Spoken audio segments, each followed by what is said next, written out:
是要隔得比较近哈。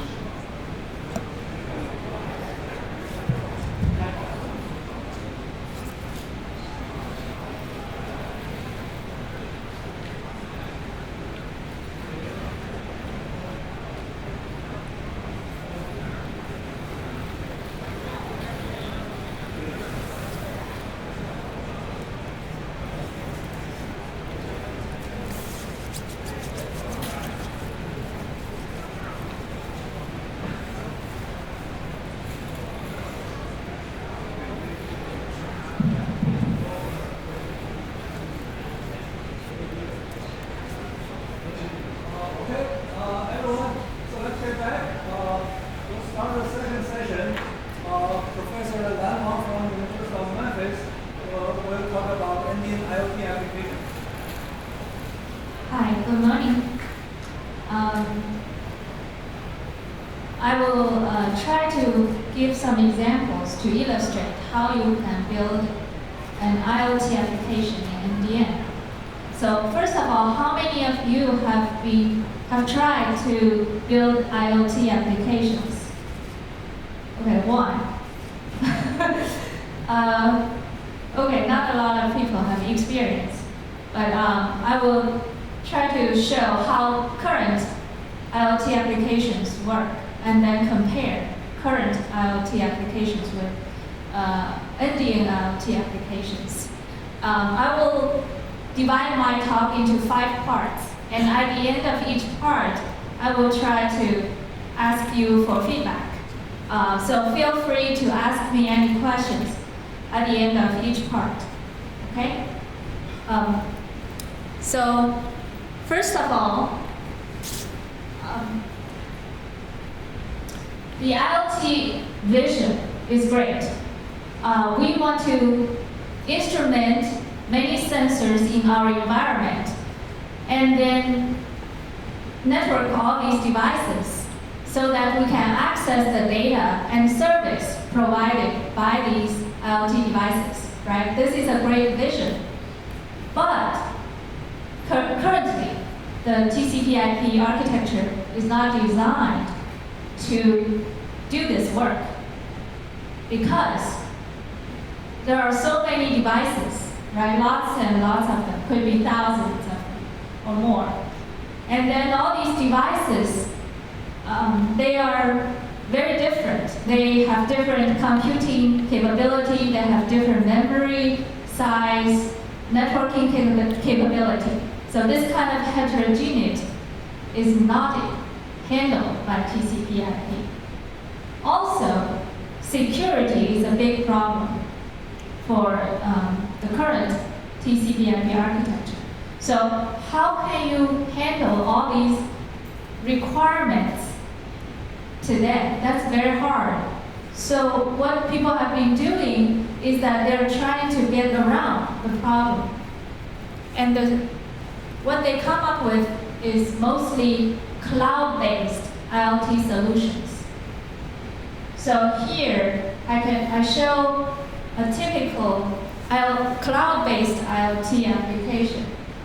We have many functionality built inside the cloud, including identity management, authorization, device manager, PubSub, broker, data storage, machine learning. And this is a home or an IoT network. The cloud may be far from this IoT network. For you to add any device into this IoT network, the device has to be authenticated by the cloud. It has to go through this cloud to get authorization. Even if the device is purely within this IoT network, it has to depend on this cloud to function. This is not ideal. Why? Because if there's any problem with the internet connection between the IoT network and the cloud, then you cannot add any devices. You cannot add any users. Even some simple querying of the data may not work. So it's dependent on this internet connectivity to the cloud. Also, the cloud itself may fail, right?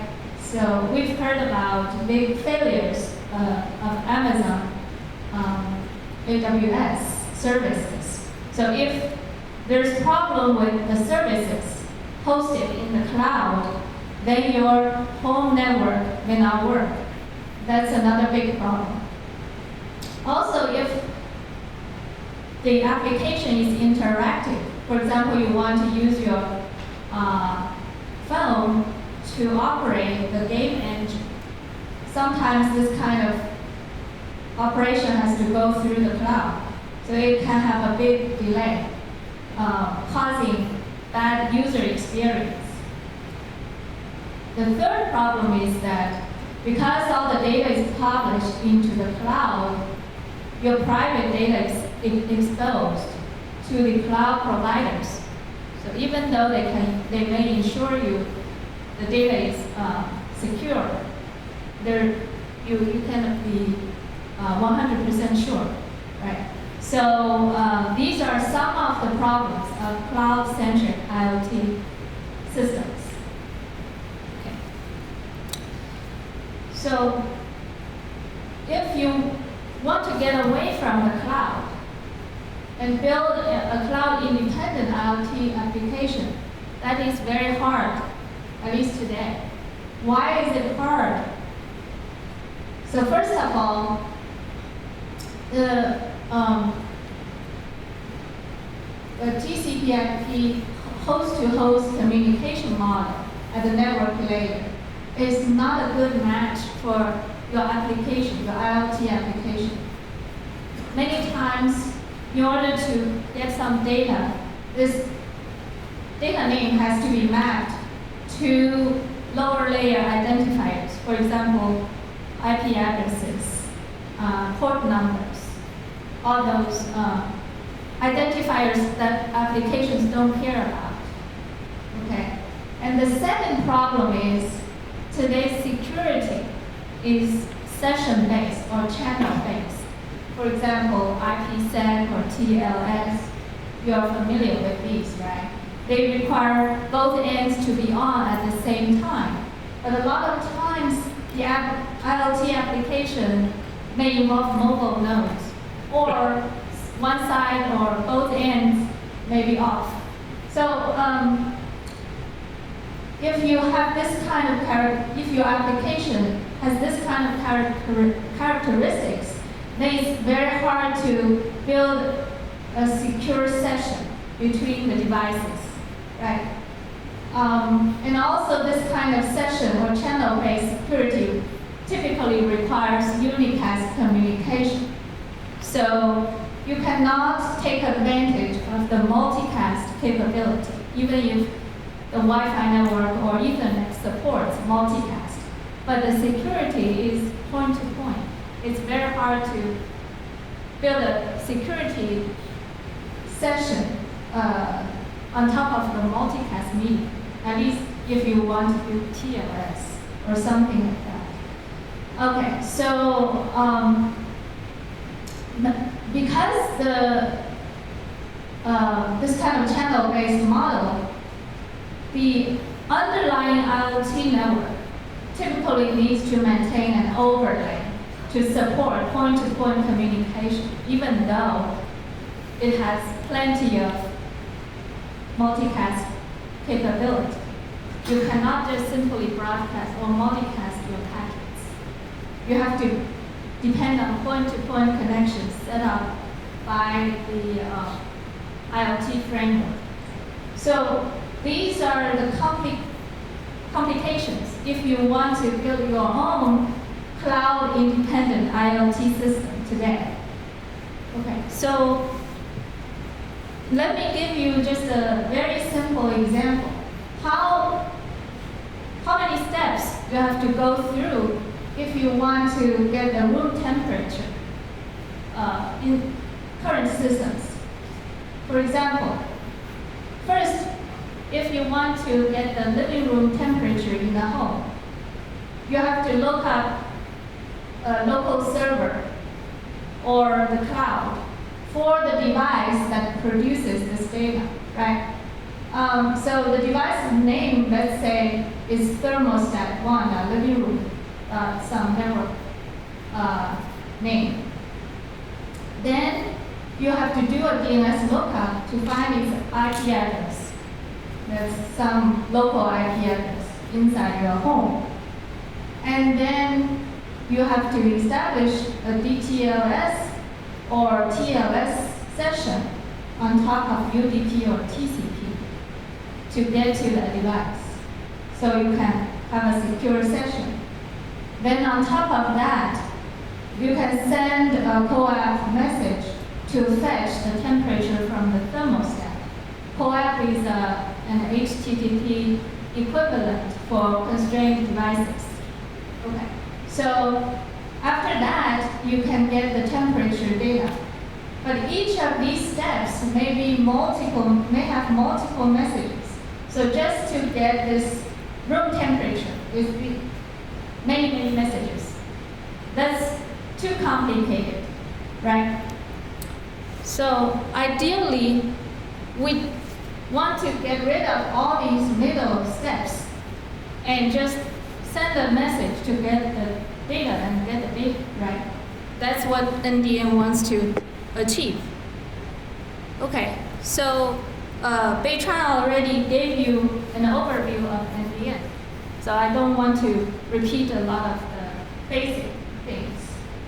But I want to just reiterate that our goal is to make the data, not the server or device that produces the data. Then you tell the network, that's the data you want, and then the network finds it for you. Regardless of whether the data is my slides or the temperature, it's the same. Okay. So our ultimate goal is to compress all these layers that I showed you earlier to just a very simple, very narrow data layer in the middle. So for example, the TCP, UDP, and TLS and the CoAP, we want to compress all of them down here. And then your application cares about data naming, security, trust, schemas, all that important things, instead of dealing with all these things. Okay, so we want to name and retrieve this data. This is the temperature we want to retrieve. And then we want to secure just the data itself, not this connection that is the container of the data. Okay. So if you build the same application to fetch the temperature in NDN, these are the steps. Okay, so first you send the interest to fetch this temperature that names the data. Then you get the data, and then your application verifies the data is authentic using the signature inside the data and a trust schema that's pre-configured in the application. This step should be automatic. The library should do the verification. And in addition, if the data is encrypted, then you send an interest to fetch this encryption key. We call it content key. Then you receive the content key and decrypt the data. This is when the data is encrypted. If it's not encrypted, you don't have to go through this step. So these are the steps. If you want to use NDN, that's very straightforward, right? No middle layers to deal with. One thing I want to mention is that this content key, of course, is not clear, right? Otherwise, everybody can decrypt the data. There's no secrecy or confidentiality. So we do encrypt the content key with the consumer's public key. So only this particular consumer can decrypt this content key.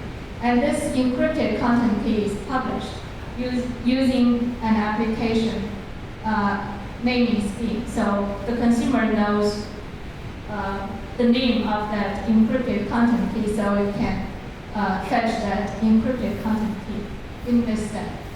Okay, so that's the basic process.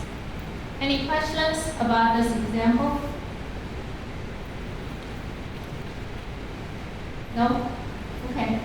So I want to give another example. So let's say you have a room full of lights and you want to turn on all the lights at the same time, right? Okay, so where is the switch? This is the switch. Basically, we want the switch to turn on all the lights, right? What you do in NDN is each of these lights, they send interest to the switch.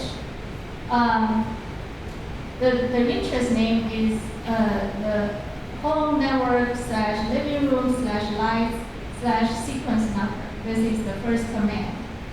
Okay, so whenever somebody flips the switch, what happens is the switch will produce a piece of data. This is the data. The data says this name prefix is the same as this part. Okay, this is the first command that the switch has produced. It's all on. It means turn on all the lights. Okay, so when the command is sent back, it's gonna go back to all the lights. Each of them will receive this command, and they will turn on because they know how to interpret the data. So you can use just one command, one data packet to turn on all the lights. That is a benefit of interest aggregation. Okay, this router here does the aggregation of all the interests if they have the same name. Okay, so only one interest is sent to the switch, and only one data packet is sent back, and this data packet is sent back to all the lights to turn them on. Okay. If you have to build this simple application in IP, what do you need to do? Okay, just think for 10 seconds. Okay. So what you need to do is to first figure out the IP address of every light in this room. And then the switch will send a command to each of the lights and turn it on. So that's very complicated if you have tens of lights in this room. Or if you have to control the entire house, that's a lot of lights, right? So even a very simple application can be very complicated if you don't have the right abstraction. Okay. One thing I didn't mention is that if all of them are running on a multicast medium or Wi-Fi, for example, these interests, they don't have to be separately sent. Just one interest from one of these lights will work because it can suppress all the other interests. Just one interest on the multicast medium. Okay? So that is another simple example. Later on, I will show more realistic applications. But these are just toy examples to illustrate how simple things work. Okay, so I summarized here what are the reasons for us to use NDN to achieve the IoT vision. Okay, first, very simple application development and management, because all the names are semantically meaningful. they're meaningful to the application developers. IP addresses are not, right? And there's no need for IP address management or mapping the names to addresses. That's very simple management. And also the interest and data exchange model matches the application's message pattern. Typically, IoT applications are fetching or data fetching applications.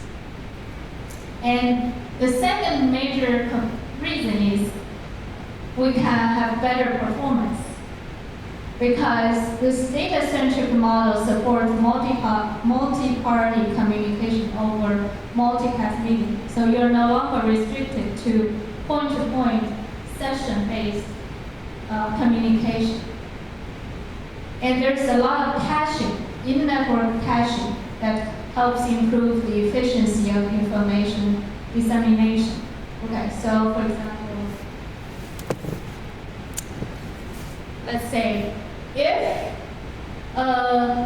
for example, when the data was sent back to all the lines, and one of the lines didn't get the data, what happens is that this line will retransmit the interest, and the data is already cached here, right? Every NDN node stores every piece of data it receives in its cache or content store. So the data is here. So it's gonna fetch this command data directly from the cache instead of the light switch. So that is very efficient if you have unreliable medium that drops packets, okay? So that's another reason why you may want to use NDN. The third one that's a major benefit is you can have more IoT-friendly security because it doesn't depend on both sides to be on at the same time. The security is in the data itself. And it also ensures end-to-end security. So the container-based security is only for that container. Once the data gets out of the container, it's not secure anymore. But here, the security is always with the data. If you want to know more about the reasons for NDN IoT, you can read this paper, Breaking Out of the Cloud, Local Trust Management, and Running Room in NDN. Okay, so next I'm going to talk about the basic building blocks. If you want to build a more interesting IoT application, you will need all these building blocks. They're hierarchical naming, and we provide some simple sample naming schemes for you to use as a reference. And then we have schematized trust models for automated data authentication. And NDN provides in-network storage, including caches and repos. And we have data synchronization for replication and publication subscription, bootstrapping and service discovery, and name-based access control. I'm going to go over in the rest of my talk. I'm going to use multiple IoT applications to illustrate all these aspects. Okay. Any questions so far?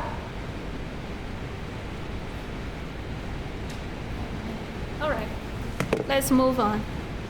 Okay. So now I'm going to give you a more interesting example. Let's say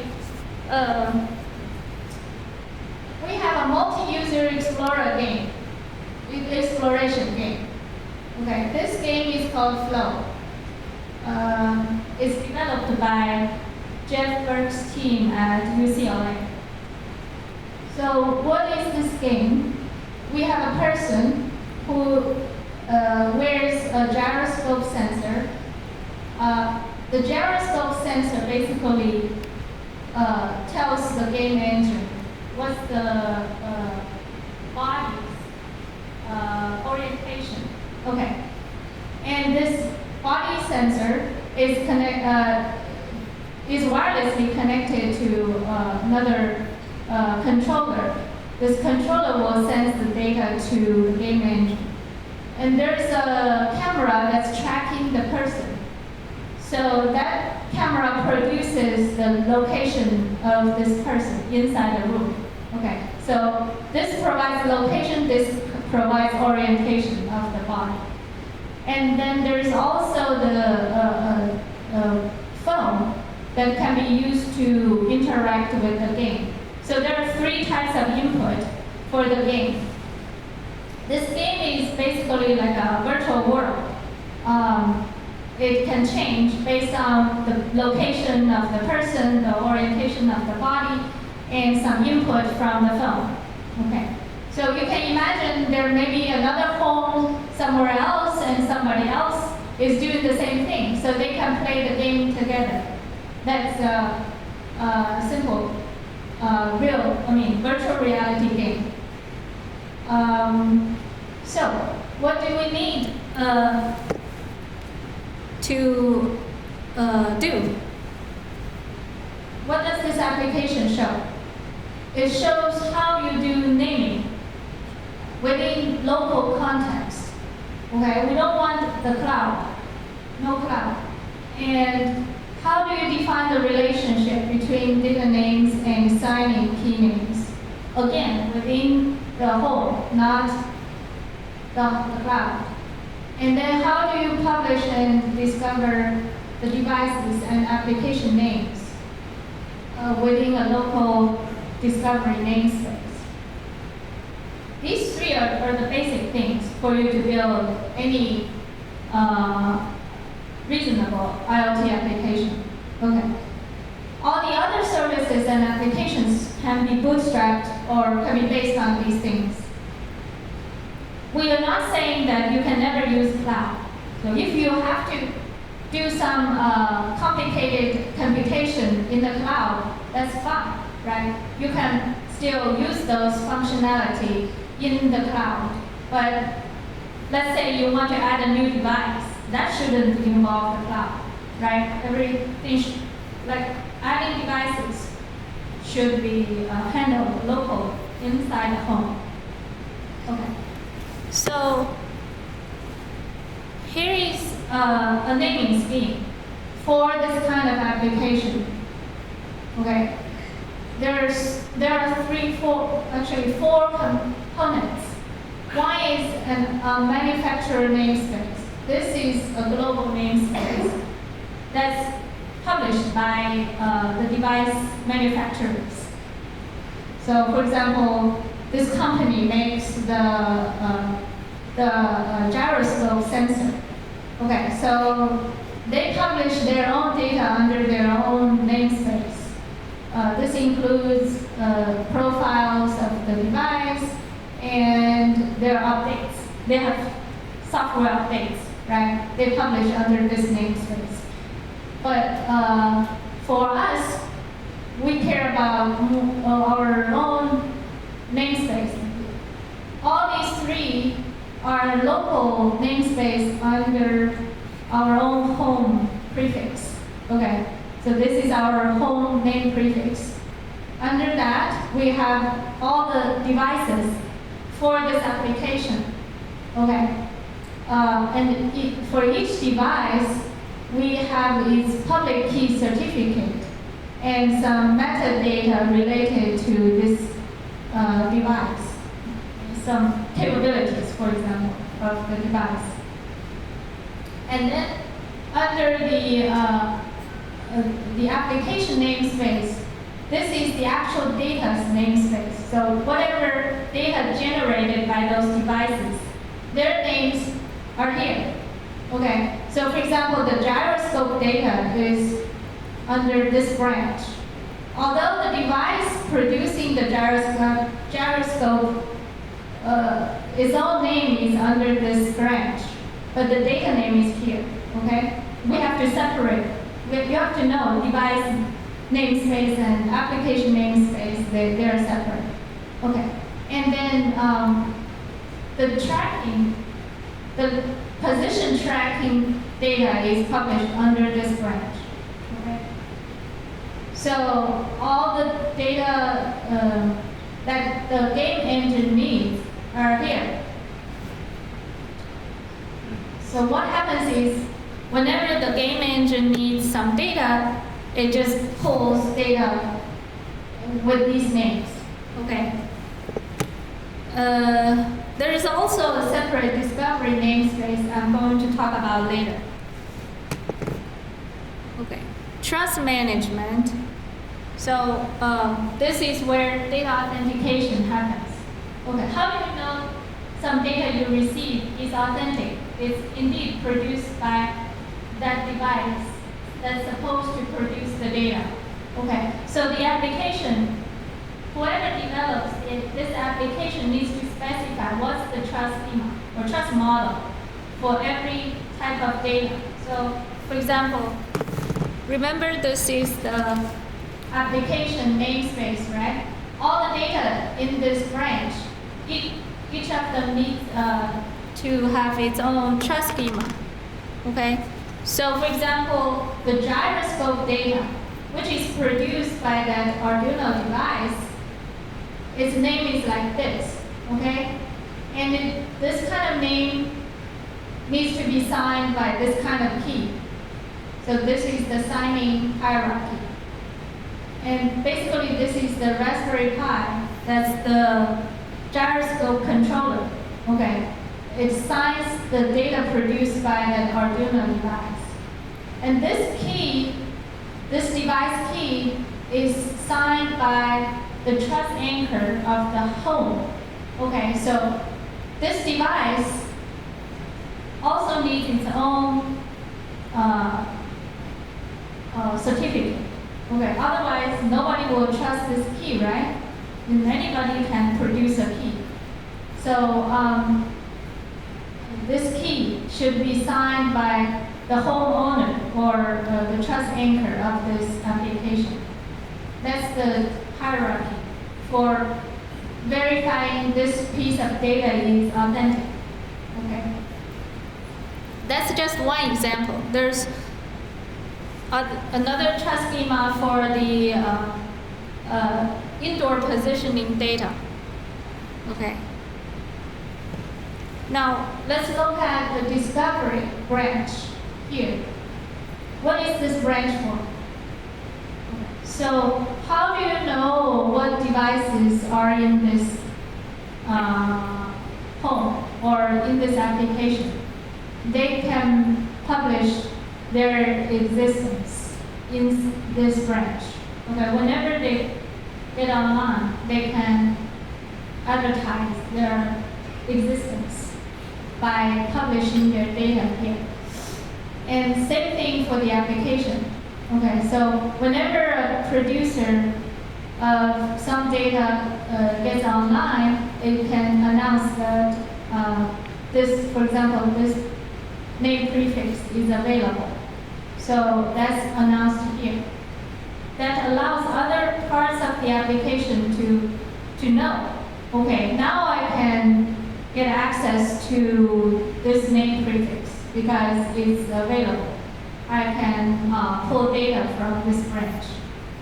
Okay, so that's how everything interacts. Okay, so here is a schema, or basically a diagram that shows the interaction between the components in this IoT application. We have, this is the indoor positioning system. This is the gyroscope sensor. This is the sensor, this is the controller. This is the phone that interacts with the game engine. So we have these sources of data. The data is all fed into this visualization engine that will render the scene based on the positioning the location from the positioning system, the gyroscope data from here, and the command from the phone. Okay, so basically this fuses all the data and produces or renders the scene. Okay, all this should be done locally, ideally, right? So that's the ideal case. So in our case, all the data flows internally inside this home network. For example, the positioning data goes to the engine. This gyroscope data goes to the engine, and the command goes to the engine using interest and data messages. On the other hand, if you have to build this same application using Amazon's cloud, this is what you may need to do. Okay, so all the data is published to the cloud from here, there, and the gyroscope. Okay, where's the gyroscope? Oh, not here. But if the game engine needs some data, it needs to subscribe to this cloud. There is a message broker inside the cloud. So the data is submitted to the cloud and is subscribed by this game engine. So the data flows this way instead of this way, directly. Okay. And this increases the overall delay between the user and the game engine. That may not give you good real-time interactions. So that's why we would prefer this kind of cloud-independent architecture. Okay. Any questions so far? Okay. What about edge computing? For red top edge computing, decrease the delay. Yeah. So it's okay if you have a very capable edge computing device nearby, that can definitely help. You don't have to use the cloud. Here we can also add edge computing in the scene. So we think with NDN you can take advantage of edge computing devices much better than having to use the cloud. Okay.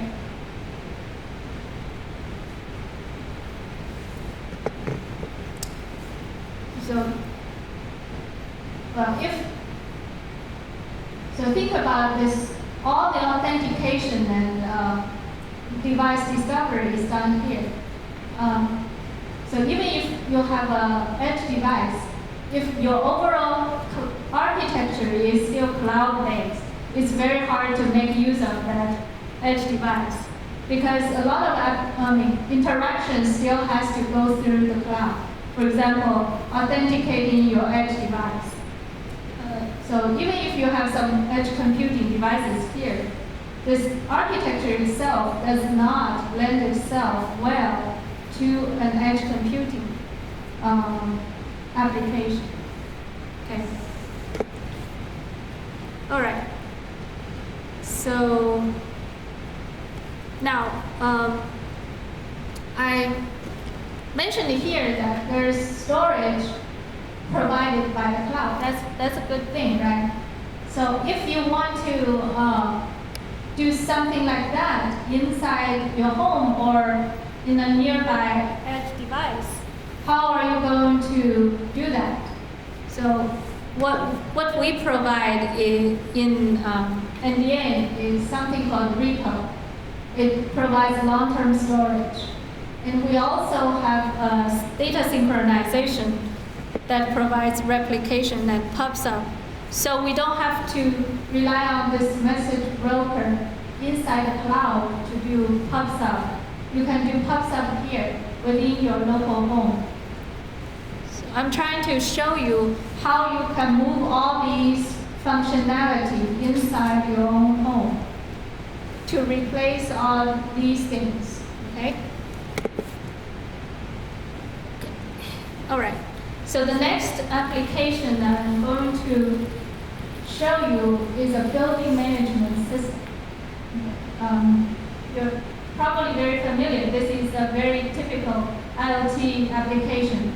You have lots of sensors inside a building, and they produce different types of data: electricity, water flow, lighting, temperature, so on and so forth. And all these sensors may be on and off, and they may have limited storage, right? And then we have many users who may want real-time access to the data or historical access to the data. And they may be interested in different subsets of the data, and they may access the data at different frequencies. So on one hand, we have lots of devices producing data, different types of data. On the other hand, we have many users with different access patterns. Okay, so this is a very good example to show you two things. One is, if the sensors are on and off, how do you store that data? They may not have the capability to store the data, and they may be off when you want to access the data, right? The second thing is, how do you allow the users to access all that data? We don't want to rely on this message broker. We don't want to rely on this kind of centralized message broker inside a cloud to do that pops up function. Okay, so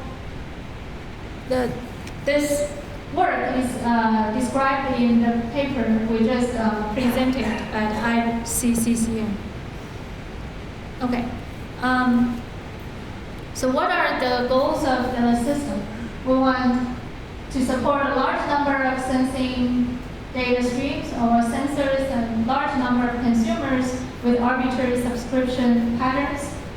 And then we want data to be always available with redundancy and automatic failover. And users should be able to authenticate all the sensing data. So you know that this is not some fake data from fake temperature sensor. Okay. So what are the things we need? So first of all, I want to clarify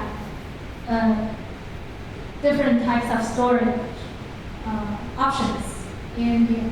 So we have three types of storage options. One is in-memory storage. Of course, if you have a very powerful laptop, you can store all the data in memory inside the laptop.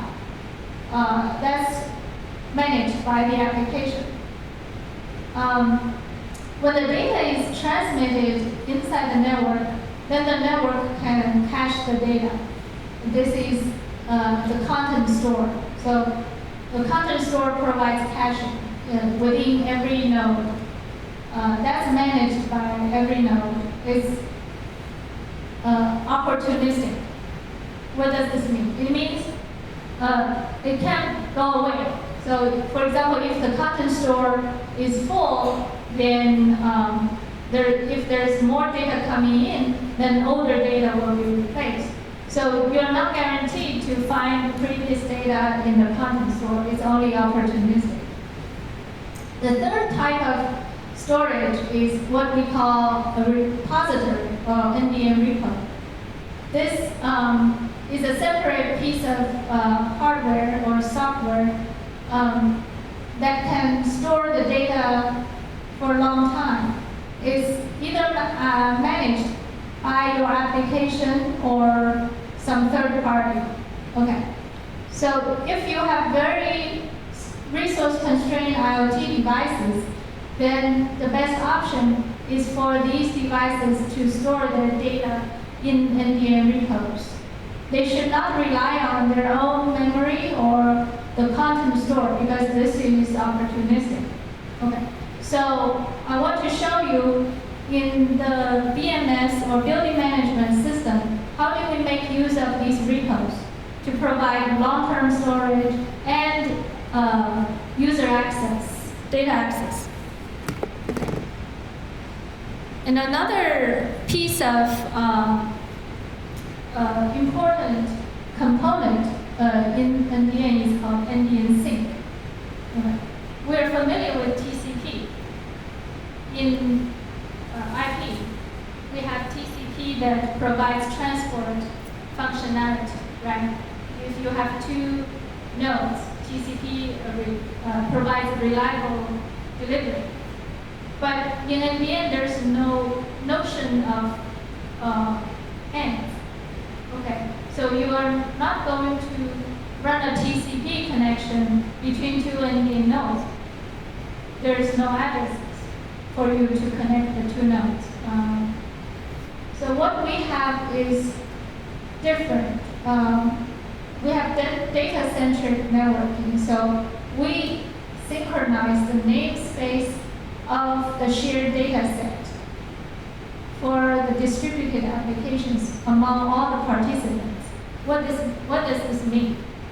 It means I'm going to keep track of what I have, the names of all the data I have. You're going to keep track of the names of all the data you have, and we compare the set of names. And if I don't have some of the names you do, then I ask you, can you send me those named data packets? If you don't have something, you ask me. Okay, so it's basically, we compare the state of our data set. And based on that, we fetch the data we don't have. It's similar to TCP, but it's a more distributed way. So I don't have to ask someone specifically. I'm just telling everyone, this is what I have, the set of data names. Everybody just says, this is the set of data I have. If you see somebody else with a different set of data, you just ask, can I get this piece of data? Okay? So that's what the NDN sync does. It uses set reconciliation to resolve differences. Basically, you encode the set of data names into a compact form, and then the participants exchange and compare the data set state to detect differences.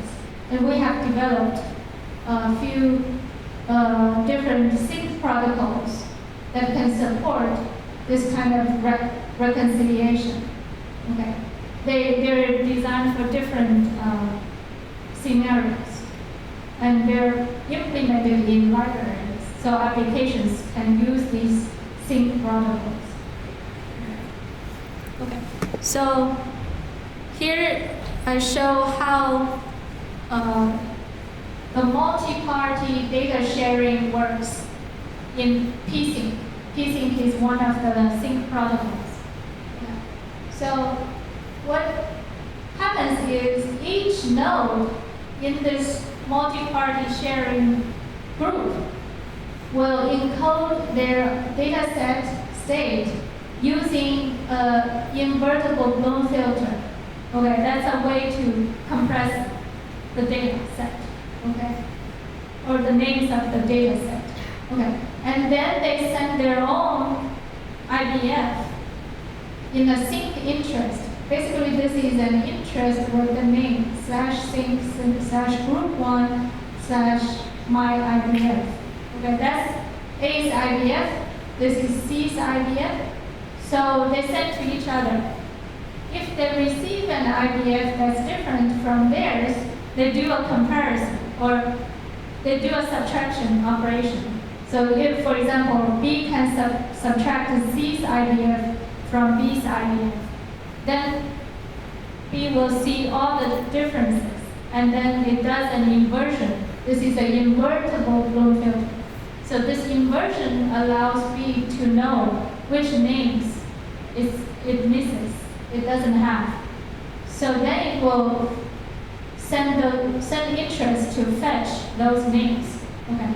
You can think of this as group in a chat room, okay? So each of them has a set of chat messages, okay? So, for example, if B has a different set of chat messages as than C, then it will request those chat messages is missing. Okay. So this kind of group communication is very easy. It is very easy to support in NDN. Instead of setting up, so if you want to do this in TCP/IP, how are you going to do it? So if you want to do this chat application in TCP/IP, you could set up multiple TCP connections, right? So one here, one here, one here. Well, you can set up a full mesh so that they all receive each other's messages reliably. But here, we don't deal with endpoints. We deal with data sets. Okay. So we do set reconciliation instead of point-to-point connections. That's how multi-party data sharing works. Okay, so whenever somebody generates new data, let's say C generates a new chat message, what happens is it's going to see that its IBF will be different from all the other IBFs because now it adds a new name to its data set, right? And this new data set will have a different Bloom filter. And then it's going to reply to the other nodes' sync interest, saying, I have a new IBF, and the new IBF contains this new data name. You come fetch the new name, or new data for this name. Okay, so all the other nodes will try to fetch the new name based on this reply message. Okay, so that's how updates work. So whenever somebody publishes new data, it's going to generate a reply or data packet in response to other nodes' sync messages or interest messages. Oops. All right. That is how you synchronize multiple parties' data sets. Another important functionality we want to support is PubSub, right? We have a producer publishing many different sets of data. We want the consumer wants to subscribe to some of the data sets. Okay, so we also use sync to support PubSub. Here, we also encode the data set using IBF. But in addition to that IBF, we want the consumer to say which data sets to subscribe to, right? There may be multiple data sets. So the consumer needs to tell the producer, there's a subscription list. So it sends periodic sync interest with its subscription list to the producer. The producer will send a sync reply or a sync data packet whenever there's any new data generated that matches the subscription list. Okay. Then the consumer sends interest to fetch the new data, and then the producer sends the new data. Okay. So the difference between the previous one here and the PubSub is that in the PubSub sync interest, there is a subscription list in front of this IBF. Okay, so I can, in addition to this IBF that encodes the data set information, I tell you which subset of the data I'm interested in. I'm not interested in everything, only some of the names. Okay, so that's how we support PubSub.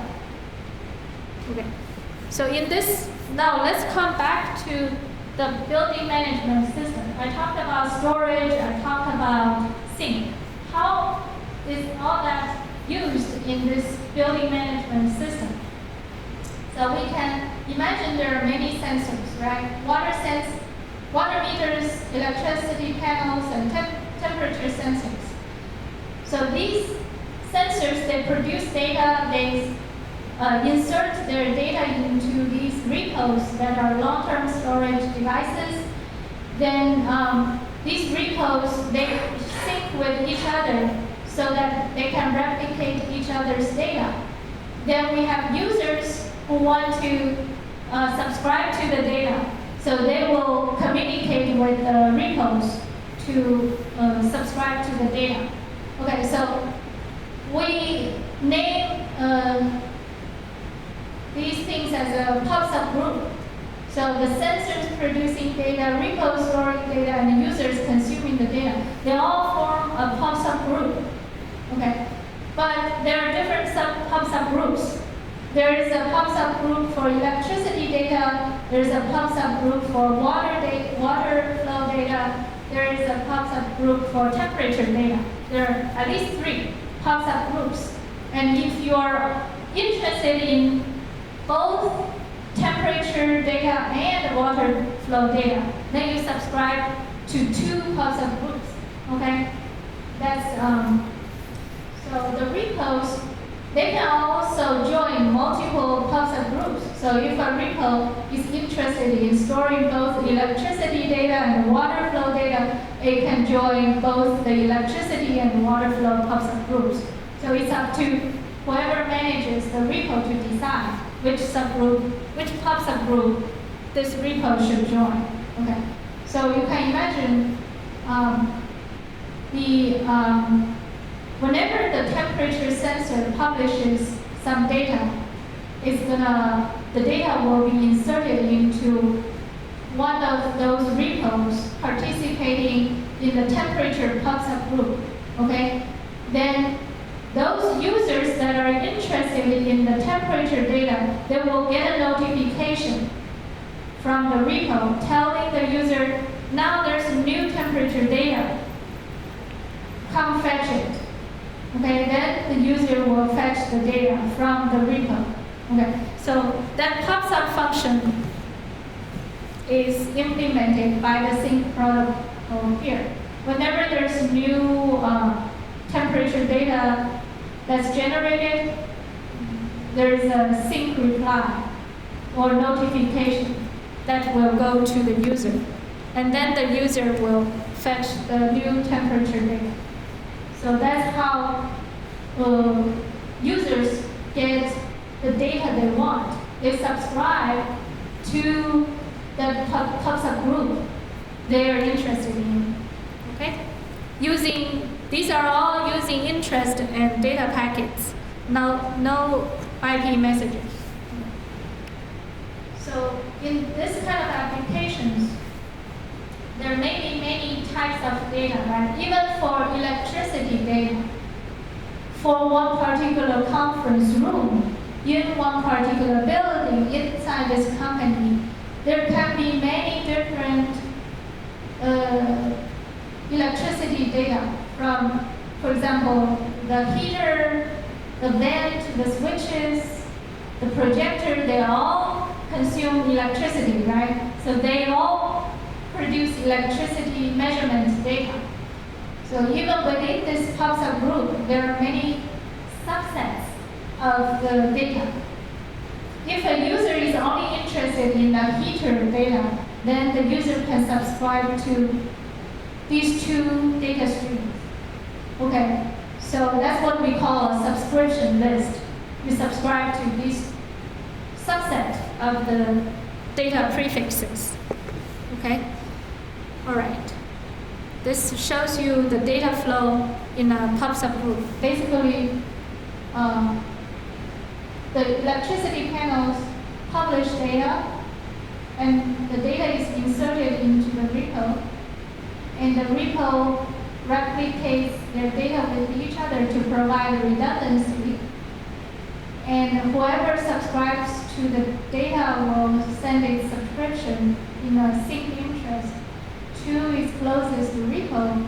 And whenever the repo gets some data matching the subscription, it's going to send notification to the application or the user that subscribed to the data, and the application can fetch the new data.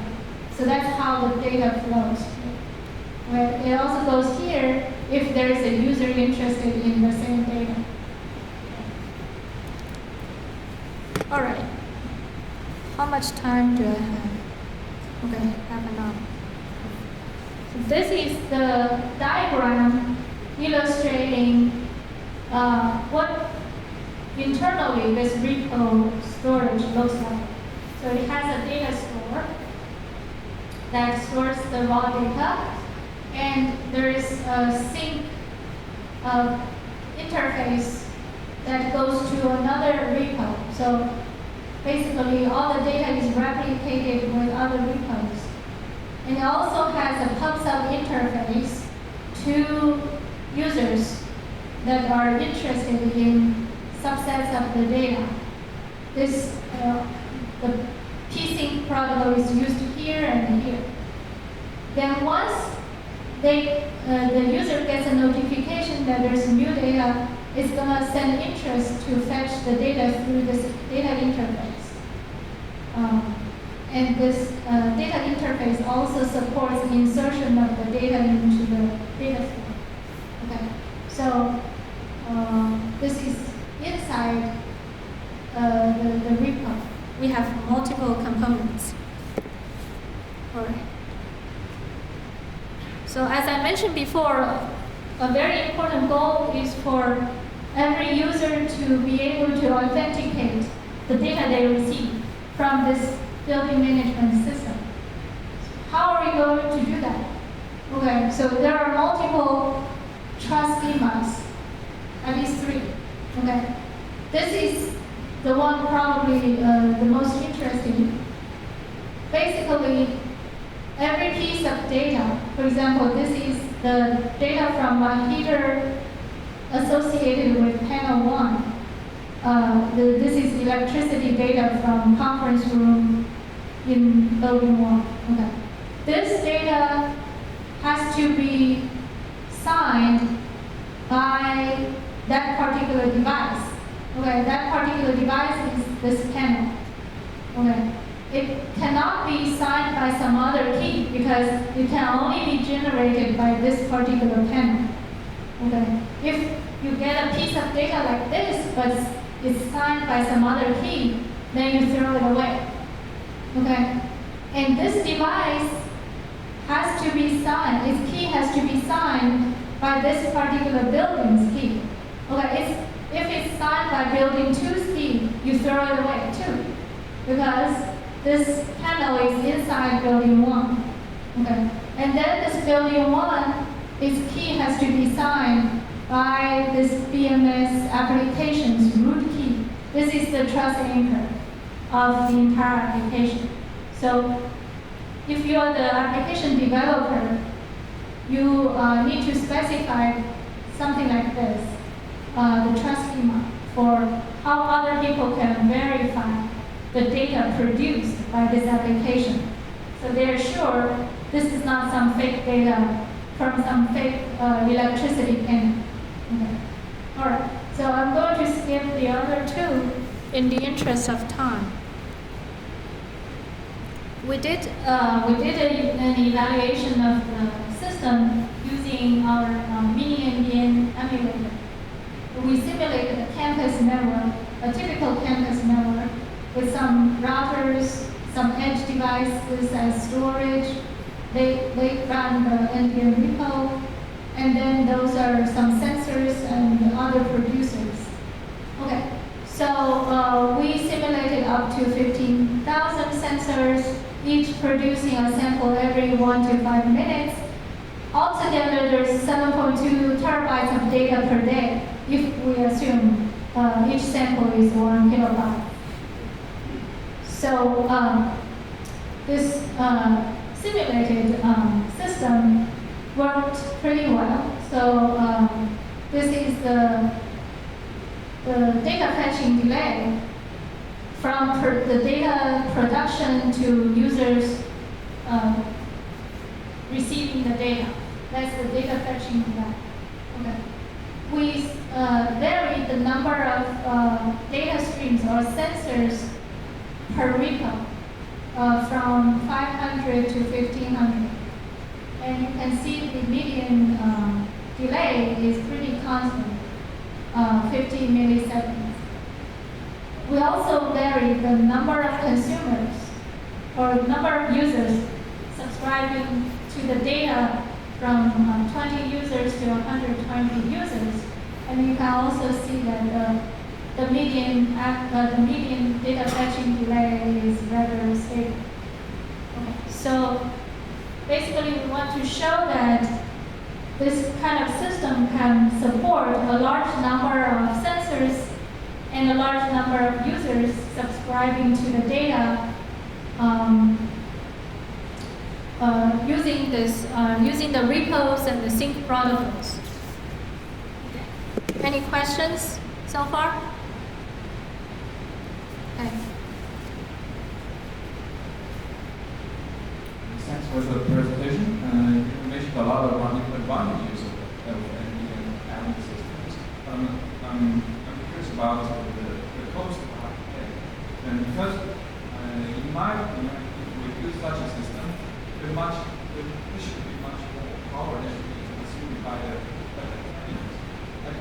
I want to ask you, how much more power consumption first the terminal, and would it bring more complexity of software hardware in the terminal?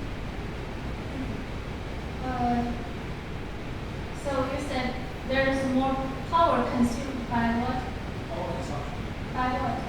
In the sensor. Oh. Because the transmitting will consume much more power than receiving, right? I mean, in the NDN system, there are more data transmitted, right? Because the system transmits first, and then not receive. Not necessarily. So I don't know why you said there's more data transmitted. So if you want to serve some data, you have to send the data, right? That's unavoidable. There are more data transmitted among the terminals. No, we want to be more efficient. Remember, the in-network caching, first of all, helps the sensors not to transmit more because they only need to send one copy. That one copy can reach all the users. So they only ever have to transmit one copy. So if you use a different system that doesn't support that kind of in-network caching or aggregation, every user that wants a piece of the data that data will be sent multiple times if there are multiple users interested in the data. So that's one area where you can save in transmission because of the in-network caching. And we also support multicast better, so you don't have, if there are multiple users on the same multicast network, then only one piece of data needs to be sent. My question is, would the current devices need to be redesigned, or the system can be implemented in the popular commercial devices? The devices need to be redesigned. It's mostly software. So we run this NDN forward, right? So you need to replace the underlying networking component in the software with NDN or NFT. The application needs to send interest and data. So basically, it's more software upgrade. So you need to replace the software inside the sensors or inside those devices. But there's other ways to do it. If you don't want to modify the sensors, we have work that they can package their data. Basically, there can be NDN devices that can fetch the data from those sensors using still IP. and then package the data as NDN packets. You can do it that way. There's some groups, they are doing that. Instead of modifying the sensors to generate NDN packets, you get those data, you package it in another device that can speak NDN. Well, thank you. And another question is, what do you think about the comparison between the SDN and the NDN to replace the additional hypertext network? I think SDN is more an optimization of the current network to make it easier to manage. So right now, how do you set up those forwarding rules? It may be hard for network operator to manage all those rules if you want to set up some special rules. I think SDN helps you manage that aspect. But overall, it's still relying on the traditional post-to-post communication model. So I think it's trying to optimize the management aspect. Maybe Disha, you want to say something?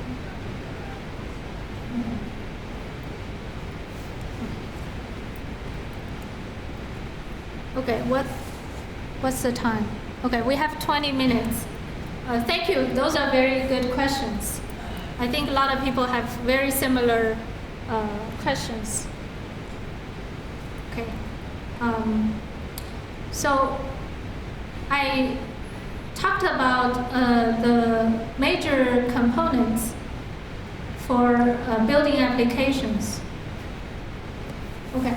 I talked about naming, sample naming schemes, trust models, in-network storage, data synchronization. Now I want to focus more on how do you bootstrap this network. And also access control. How do you make sure that only authorized users can access the data? These are important functions that IoT networks need to support. Okay, so for this part, I want to use a smart home as an example, a smart home application. So because people are more familiar with their own homes. So smart home applications, they do a lot of things. They can control the home climate, they can monitor intrusion, a lot of things. But current systems, they lack in security. How do you make sure that only authorized devices can produce data and only authorized users can consume the data inside the home? Those are security requirements that are not met by many existing smart home systems. So what do we want to do? First,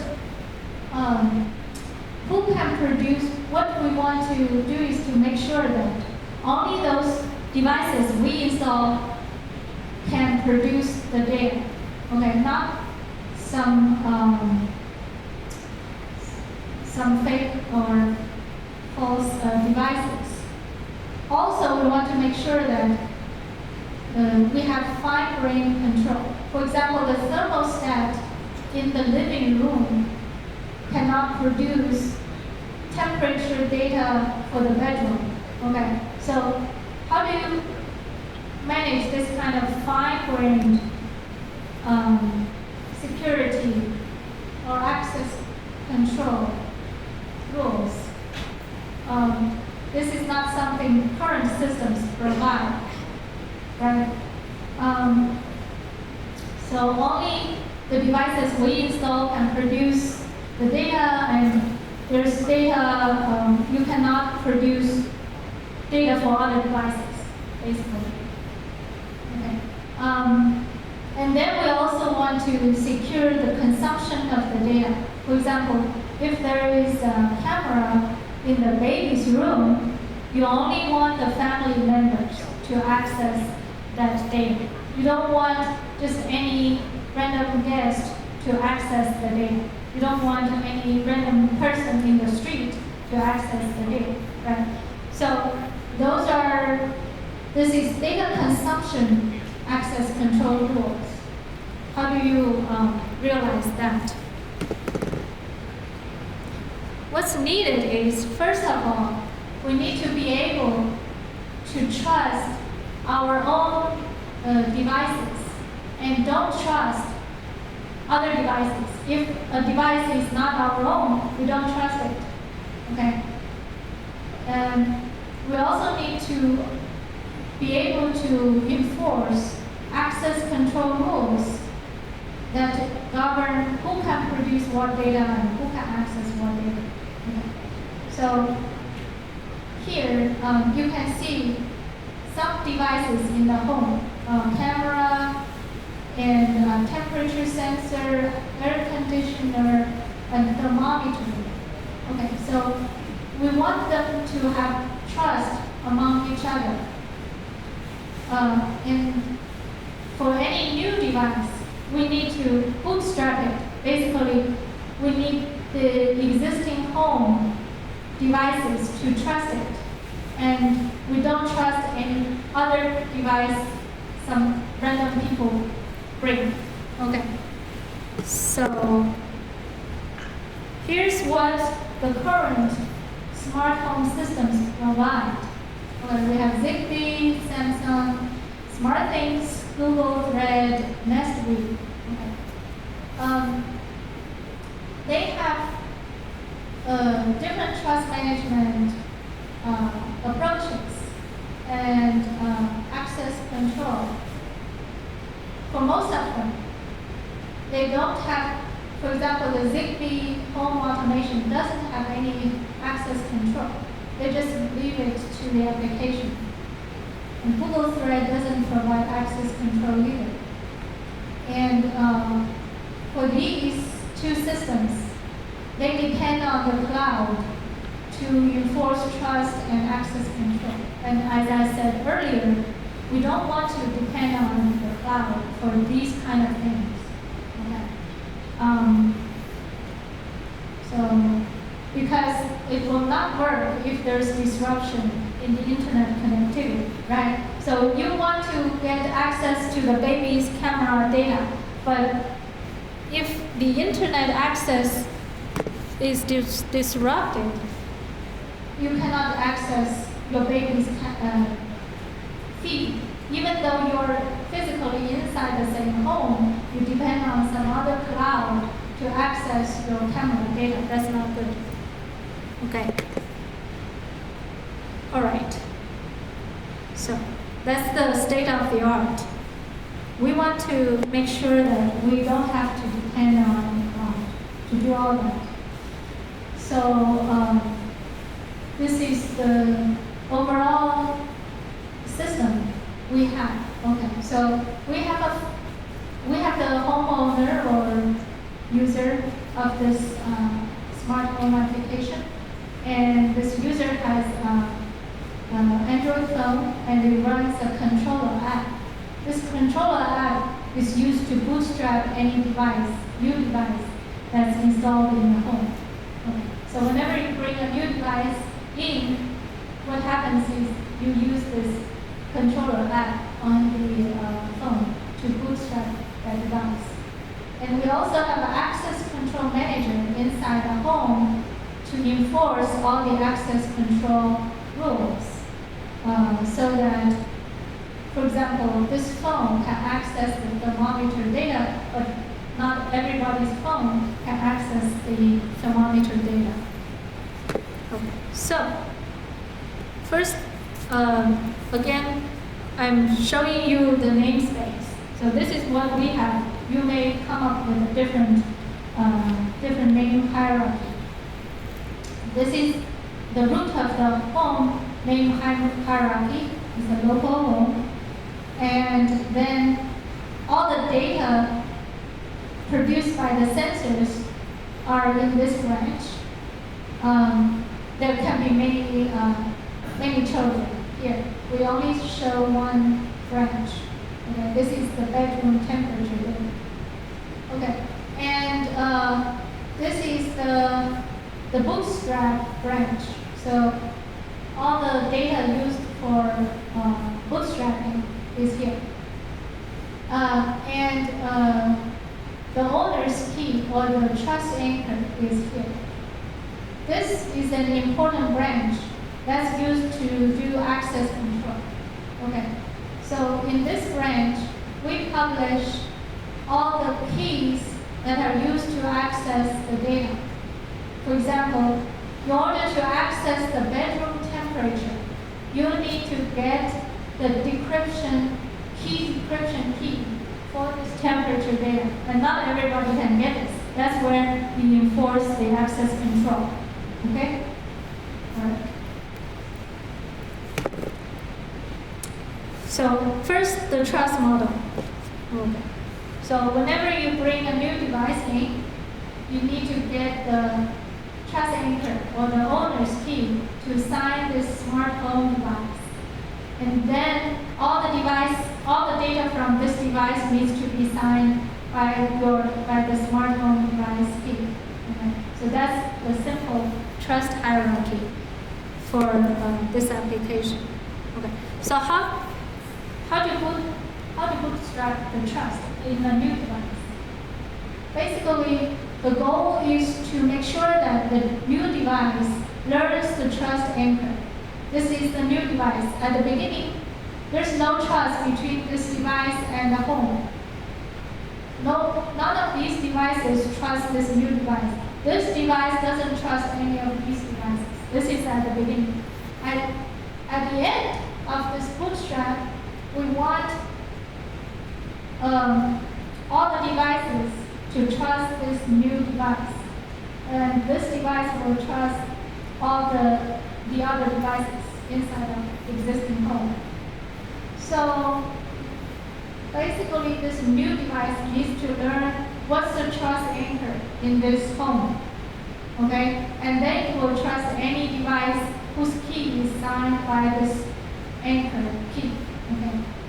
And this new device itself needs to get a certificate from this trust anchor. Okay? So its own key needs to be signed by this homeowner's key. Okay? That's the end result of this bootstrap process. At the end, this this new device will have a certificate of its own key that's signed by the trust anchor. This is the trust anchor. Okay. And it also obtains a namespace where its data will be published. Okay. So that's the end of the bootstrap process. What are the potential threats? Okay. Any attacker could listen to a modified packet or a malicious thermometer can pretend to be a legitimate thermometer. Okay. So these are some possible threats. How do you prevent those in the bootstrapping protocol? Basically, the phone that's doing the bootstrapping and this new device, they need to have something in common, right? Some secret. So they can authenticate each other. Okay. What happens is this controller or this phone will scan this new device to there may be a QR code printed on the packaging that includes the public key of a key. That includes two pieces of information. One is the symmetric key pair that's already generated when this new device is manufactured. And there's another secret key, or symmetric key, also generated when this new new device was manufactured. So once this controller scans the QR code of this new device, it obtains these two pieces of information, and these two things are used in the bootstrapping process to authenticate these two to each other. So basically, their messages have to be signed by these keys. Okay. So first, this new device, when you start the bootstrapping process, this new device will send a sign-on request in an interest that's signed by the private key of this asymmetric key pair. Okay. And this controller can use the public key to verify this key, this sign-on request. Then it sends a reply to this new device. This is a data packet containing the trust anchors key. So that's number one, right? Number two, we want to sign this new device's key, right? So once we have obtained the trust anchors key, the next step is to send the new device's public key to the controller, so the controller can verify it with this with this public key, and then it will sign this new device's key to produce a certificate, and then the certificate will be sent back to the new device using the symmetric key to produce the signature. Okay. So both sides can use these keys to verify these messages. That's how they can authenticate each other. They're not some fake device or fake controller. And at the end, this new device obtains the controller's key, which is the trust anchor. And this controller signs this new device's key so that it obtains an anchor signed certificate. And that certificate is trusted by all the other devices. So this air conditioner will see that the temperature sensor's key is signed by the homeowner. So this air conditioner will trust this new device.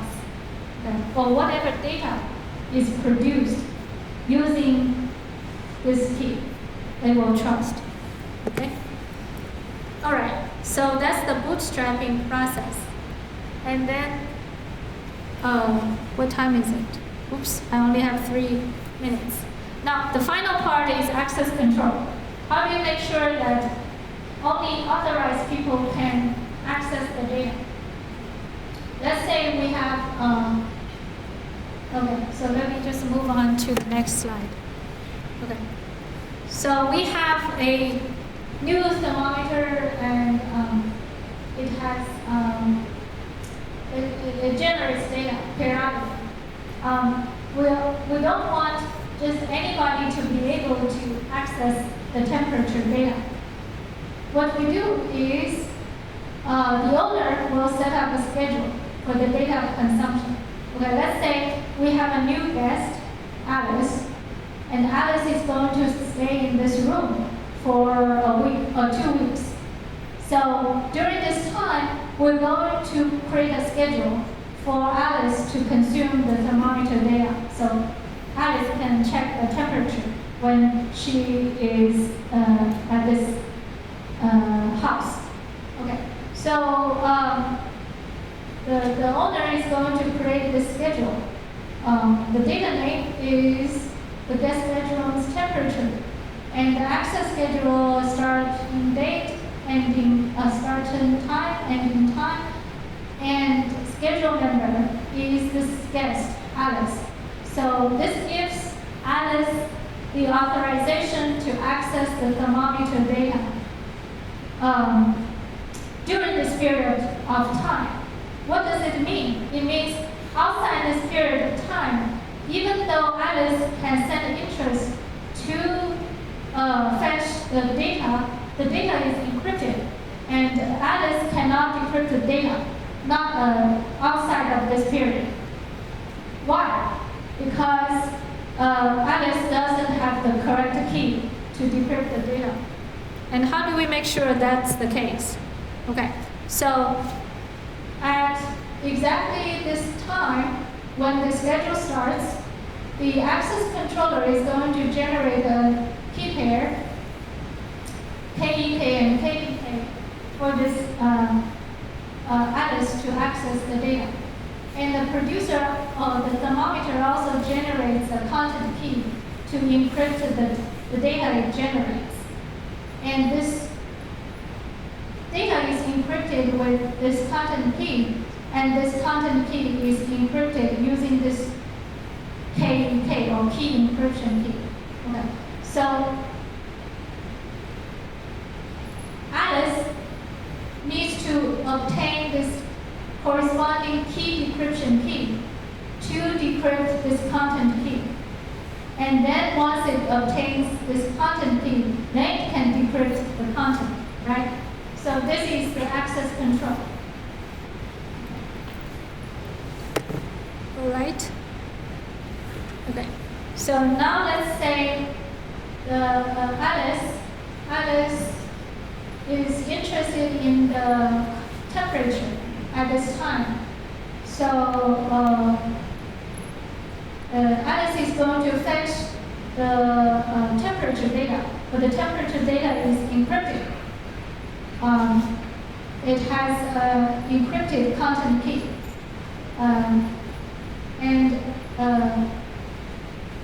What Alice does is to obtain the KDK, or key decryption key, from the access control manager. And this key is encrypted with Alice's public key. So only Alice can decrypt this key decryption key. And once Alice obtains the key decryption key, then it can decrypt the content key. Then it can decrypt the content. So that's multiple level of security. Basically, Alice needs to obtain the right credential to decrypt the content key. That's what it means. Okay. And this same data is only encrypted once. Okay. It's not going to be encrypted with different content key. It's only one content key. But only legitimate consumers can obtain this key decryption key to decrypt this content key. That's the important part for Alice to. Okay, so let's say Alice gets out of this. At the end of this day, Alice still wants to access the data. What happens is this access control manager is going to generate a new key decryption key. And this thermometer is going to use a new content key. So Alice cannot fetch the data anymore. Alice can fetch the data but not decrypt the data anymore. That's what name-based access control is. All right, so now I've covered all the basic building blocks for you to build an IoT application. So all of these I mentioned, they are implemented in libraries that the application can call. Okay, so you don't have to write all that yourself. You call the library to do access control. Okay. Basically, you just specify, for example, for access control, your application specifies the access schedule. Okay, you don't have to create all those keys. The library will create all those keys and encrypt the data. So you don't have to do that. Okay, so that ends my talk. Any more questions?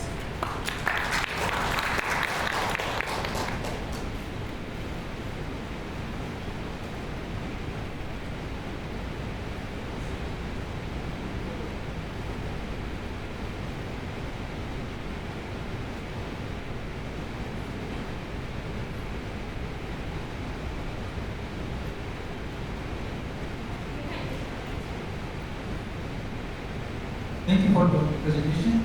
The question is, as you said, that the data is actually,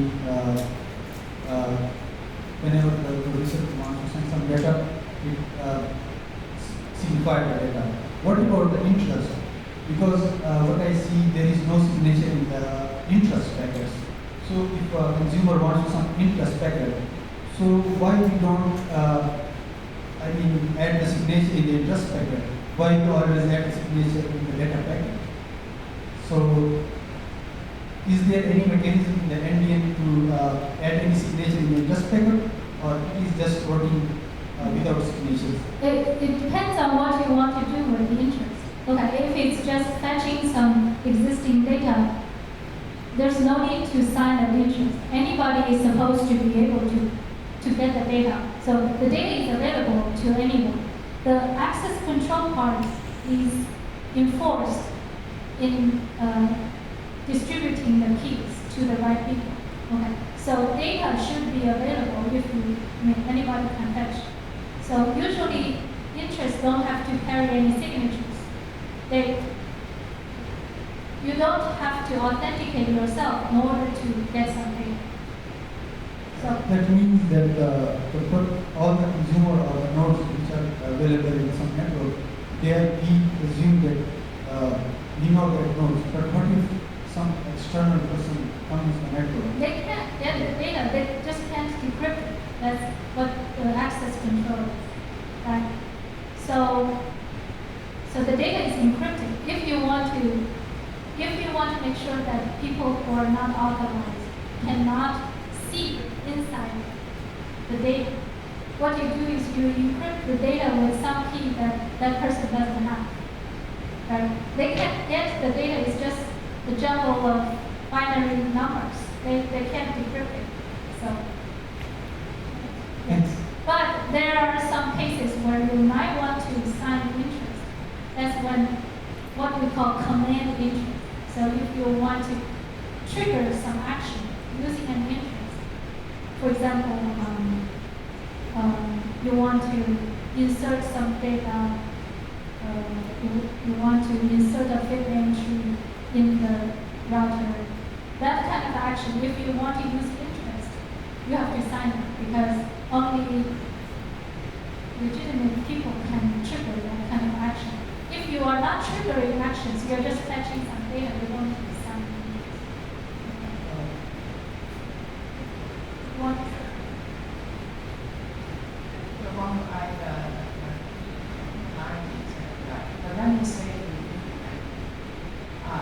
mechanically, yes, one can sign interest. There's an implication there. You want to have authenticated interest, you have to support it. So, but the secretary, I think Anna is explaining the design philosophy of the game. Normally, people have this illusion that if you have a password, you get data. However, if you have a password, wouldn't be able to get the access control.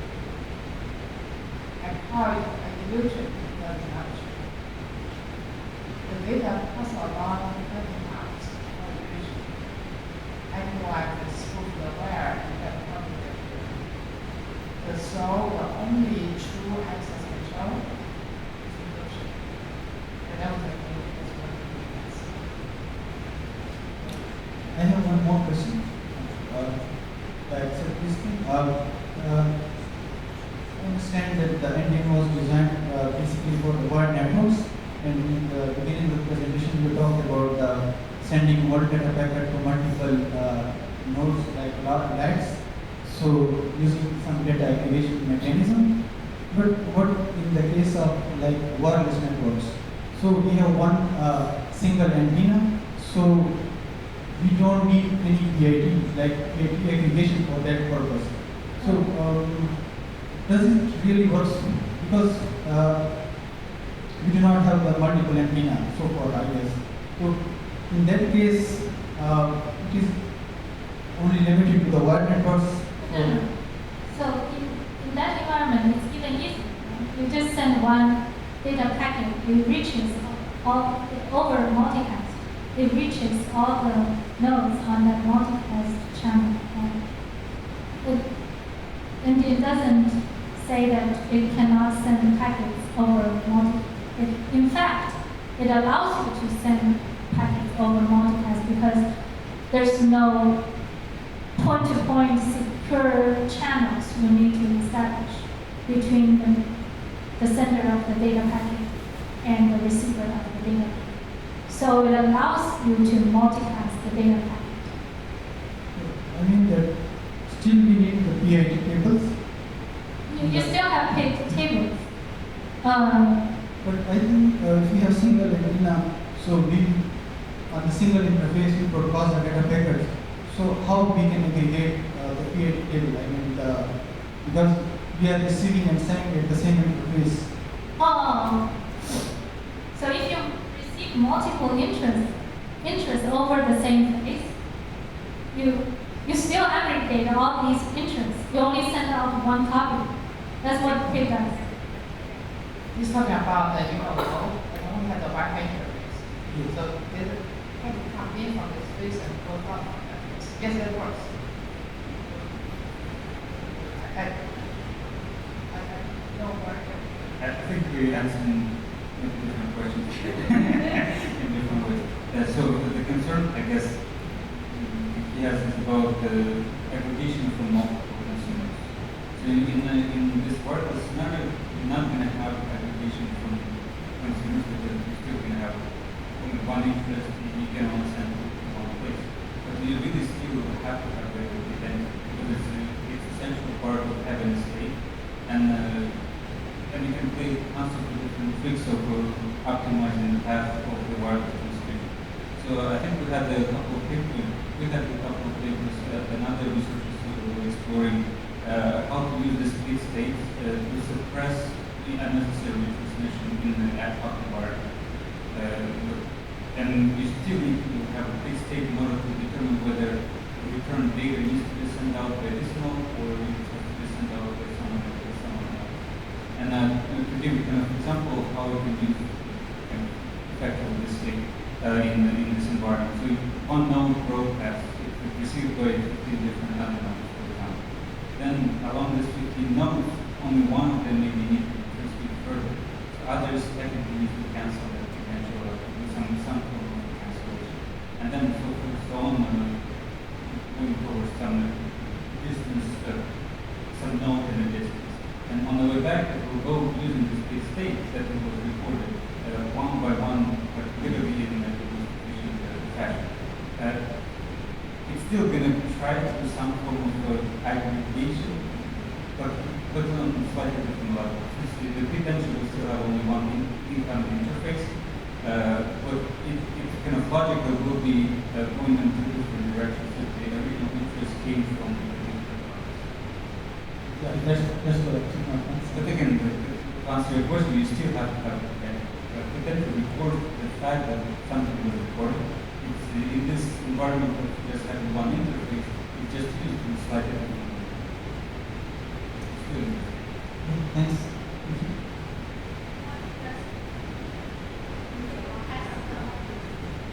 Okay, just one more question.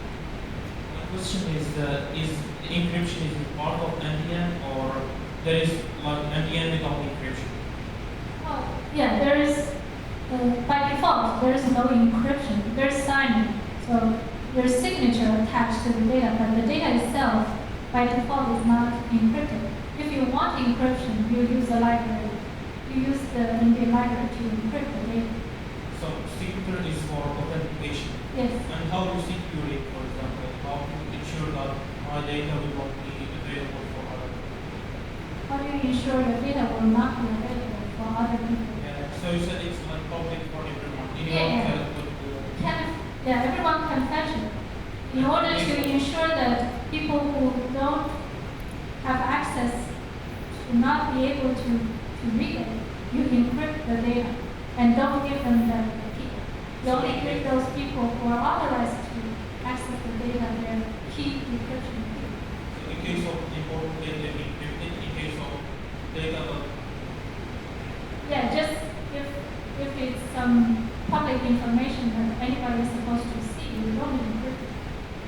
But DNS by default, you don't have to encrypt. one tiny comment. So the short answer is absolutely correct. If there's something secret data, you have to encrypt it properly. If you have a public data that you want to just have authentication, it will be just fine.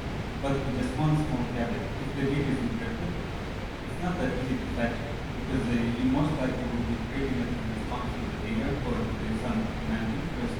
And this name is not just, this name is not able to send an interface to the data. You literally have to have some kind of signature or observability because that's not a simple level. And just to highlight that it's not, even if data exists, it's not that easy to fetch. It's not that if you want the data, you can always get the name. You can have ways to not let them get the name. Thank you very much.